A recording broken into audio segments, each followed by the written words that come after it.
ఒకప్పుడు ఆ కోటకు నేనే రాజు నేనే మంత్రి అనేలా వ్యవహరించారు. అయితే తానొకటి తలిస్తే దైవం ఒకటి తలుస్తుంది అనే దానికి క్లియర్ కట్ గా ఆ మాజీ ఎమ్మెల్యే పరిస్థితి కనిపిస్తోంది. ఎంతటి వారైనా సరే ఒక సమయంలో తాము చేసిన వాటికి మూల్యం చెల్లించక తప్పదని ఈయన విషయంలో కూడా రుజువైంది. తనదైన శైలిలో అరాచక పాలన చేసిన ఆ మాజీ ఎమ్మెల్యే ఎవరు? ప్రస్తుతం ఆయన రాజకీయ భవిష్యత్తు ఏంటో తెలియాలంటే ఈ స్టోరీ చూడండి.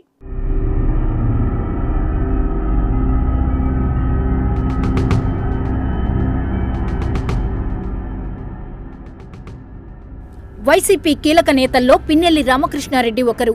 పల్నాడు జిల్లా మాచర్ల నియోజకవర్గంలో 4 సార్లు విజయం సాధించి బలమైన పేరొందిన పీఆర్కేకి ప్రస్తుతం పరిస్థితులు ప్రతికూలంగా మారుతున్నాయి.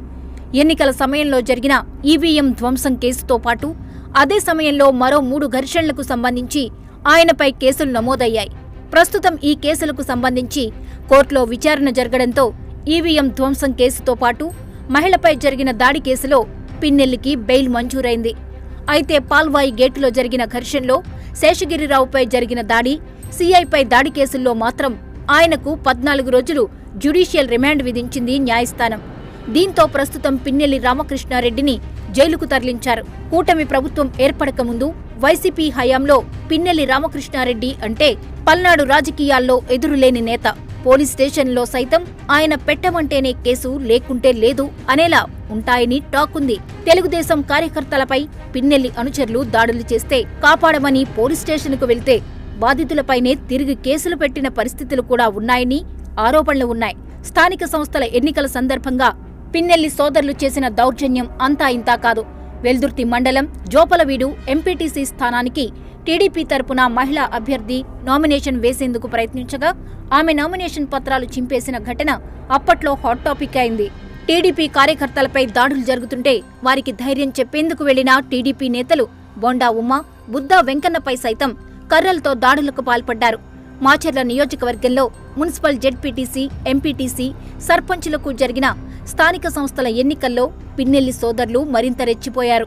బెదిరింపులకు పాల్పడటంతో మాచర్ల పురపాలికతో పాటు కారంపూడి, రెంటచింతల, వెల్దుర్తి, మాచర్ల మండలాల్లో జెడ్పీటీసీలు, ఎంపీటీసీలు, సర్పంచ్ పదవులన్నీ వైసీపీకే ఏకగ్రీవమయ్యాయి.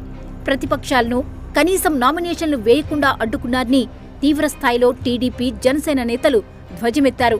మాచర్ల నియోజకవర్గంలో చీమ చిటుక్కుమన్నా, కనీసం ఒక్క షాప్ తెరవాలన్నా, బిజినెస్ చేయాలన్నా, ట్రాక్టర్ ఇసుక వెళ్లాలన్నా కూడా అంతా పీఆర్కే, ఆయన సోదరుడు వెంకట్రామిరెడ్డి, వారి అనుచరులు ఆధ్వర్యంలో జరగాల్సిందే అని ప్రజల్లో చర్చ జరిగింది.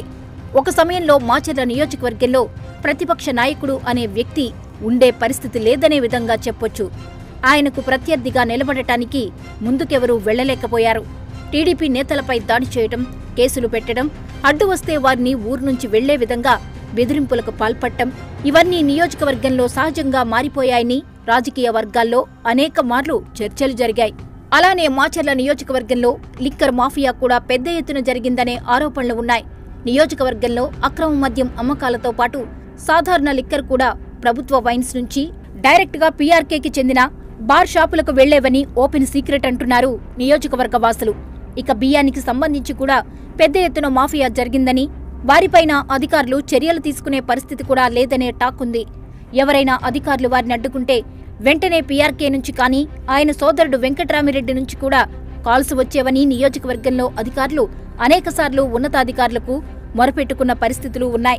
టీడీపీ అభ్యర్థి జోలకంటి బ్రహ్మానందరెడ్డిపై, పార్టీ కార్యాలయాలపై, కార్లపై అనేకసార్లు దాడులు జరిగాయని బహిరంగంగానే స్టేట్మెంట్స్ ఇచ్చారు.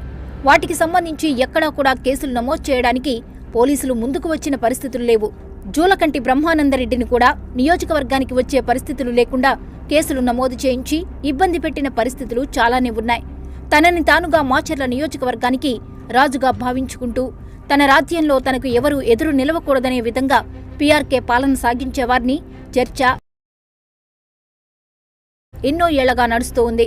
కూటమి సర్కార్ అధికారంలోకి రావడం, పిన్నెల్లి అరెస్ట్ కావడంతో ఆయన బాగోతాలు ఒక్కొక్కటిగా బయటపడుతున్నాయి. ప్రస్తుతానికి పీఆర్కేని నెల్లూరు జైలుకు తరలించారు. ఇప్పటికే ఉన్న కేసులు కాకుండా మంగళగిరి పోలీస్ స్టేషన్లో మరో కేసు కూడా నమోదైనట్టు తెలుస్తోంది. మరి ఆ కేసుని పోలీసులు ఎప్పుడు వెలుగులోకి తీసుకొస్తారో చూడాలి. దాంతోపాటు ప్రస్తుతానికి పిన్నెల్లిపై రౌడీ షీట్ కూడా నమోదు చేయగా ఇలాంటి పరిస్థితుల్లో ఆయన రాజకీయ భవిష్యత్తు అంధకారంగా మారిందని చర్చించుకుంటున్నారు. ఈ పరిస్థితుల్లో పీఆర్కే వైసీపీలోనే కొనసాగటం పట్ల పలువురు నాయకులు పెదవి విరుస్తున్నారు. ఎవరు చేసుకున్న దానికి వారు అనుభవించక తప్పదనే మాట వైసీపీ వర్గాల్లో సైతం లోగుట్టుగా వినిపిస్తుంది. ప్రస్తుతానికి పీఆర్కేని నియోజకవర్గంలోనే కొనసాగిస్తే వైసీపీ మరింత ఇబ్బంది పడే పరిస్థితులు ఉంటాయనేది అక్కడి వర్గాలు చెబుతున్నాయి. ఈ నేపథ్యంలో బలమైనటువంటి నేతని మాచర్ల నియోజకవర్గం ఇన్ఛార్జిగా నియమించాలని వైసీపీ నేతలు జగన్ని కోరే అవకాశం ఉందని అనుకుంటున్నారు. మాచర్ల నియోజకవర్గంలో పట్టు ఉన్న మోదుగుల వేణుగోపాల్ రెడ్డి గాని లేదా మంగళగిరి మాజీ ఎమ్మెల్యే ఆర్కే గాని తెరపైకి తీసుకుని రావాలని స్థానిక నేతలు అధిష్టానాన్ని అభ్యర్థిస్తున్నారు. ఎన్నడూ లేని విధంగా నియోజకవర్గం పరిస్థితులు మారిపోయాయని పీఆర్కే సన్నిహితులు గుసగుసలాడుకుంటున్నారు. మరోవైపు కేసుల వ్యవహారంలో అన్న పిన్నెల్లి రామకృష్ణారెడ్డి అరెస్ట్ అవగా ఆయన తమ్ముడు వెంకట్రామిరెడ్డి పరారీలో ఉన్నాడు. సోదరుడి అండతో పల్నాడులో అరాచక శక్తిగా ఎదిగిన వెంకట్రామిరెడ్డి బెదిరింపులు, సెటిల్మెంటులు, దాడులతో నియోజకవర్గాన్ని వణికించారని చెబుతుంటారు. పేరుకు పిన్నెల్లి ఎమ్మెల్యే కాని నడిపేదంతా వెంకట్రామిరెడ్డని పలుమార్లు ప్రత్యర్థి పార్టీల నేతలు విమర్శలు గుప్పించారు. ఇక వెంకట్రామిరెడ్డిపై ఇటీవల రౌడీ షీట్ ఓపెన్ అయింది. ఎన్నికల రోజు వెంకట్రామిరెడ్డి అతని ప్రధాన అనుచరుడు తురగా కిషోర్తో కలిసి దారుణాలకి పాల్పడినట్టు బయటపడింది. పిన్నెల్లిని పోలీసులు అరెస్ట్ చేస్తున్న సమయంలో ఆయనతో పాటు ఇంట్లో ఉన్న వెంకట్రామిరెడ్డి ఇంటి వెనుక నుంచి మళ్లీ చెన్నై పారిపోయినట్టు భావిస్తున్నారు. అధికార మండతో ఒకరు ఇష్టారాజ్యంగా వ్యవహరిస్తే అన్న అండతో మరొకరు దారుణాలకు ఒడిగట్టారు. చేసిన పాపం పండినట్టు దేవుడు రాసిన స్క్రిప్ట్లో పిన్నెల్లి సోదరుల పరిస్థితి తలకిందులవుతోంది.